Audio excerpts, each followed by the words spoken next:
When the jury deliberates for just 3 hours, just know that they've just thrown the key away and the verdict was too simple for them to arrive at unanimously without sending back a single question during deliberation. Today's video, we're going to talk about the prompt guilty verdict on all counts for Alex Murdaugh, a friendly, wealthy, and successful lawyer turned two-time murderer. And not just murderer, he murdered his own wife and son on their 1,700-acre estate. 1,700 acres is a huge property. And you would think that with such wealth surrounding them, that there's lots of love and dedication. Instead, he takes to murdering them. What was most interesting about this trial was actually the judge. We say that because the judge seemed to be leading the witness, quote unquote. This is after the jury has come in with the verdict of guilty on all counts. But the judge kind of seemed like he was giving him hints. For example, do you want to make another final statement? It is within your rights. And he still doesn't want to make a statement. And the other thing the judge said was, yeah, I know it wasn't really you that murdered them.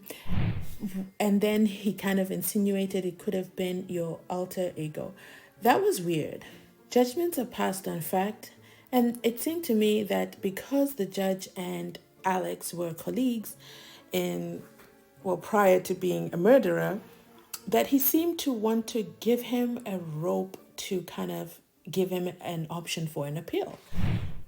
Am I overthinking it? What are your thoughts on that? I just thought it was just weird, everything that the judge was saying. Let's hear the sentencing judge and let's throw the key away.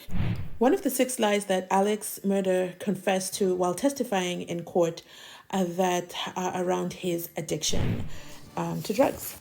There are 90 separate charges related to financial crimes. 90. The numbers. It was clear that he was guilty. He admits to having lied in court, and he admits and confesses to 6 times in the court where he lied. The first time was he lied that he wasn't at the crime scene, when later it was proved that he was, through the infamous kennel video. He also lied in court under oath regarding promising the housekeeper's 2 sons $100,000 payouts each. I mean, he was really good at lying around money.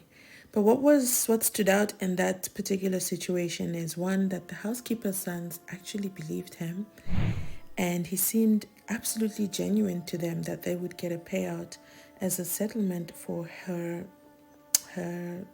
loss of life. What are your thoughts, guys, as well? And then he tried the $10 million insurance scam. Like, this guy.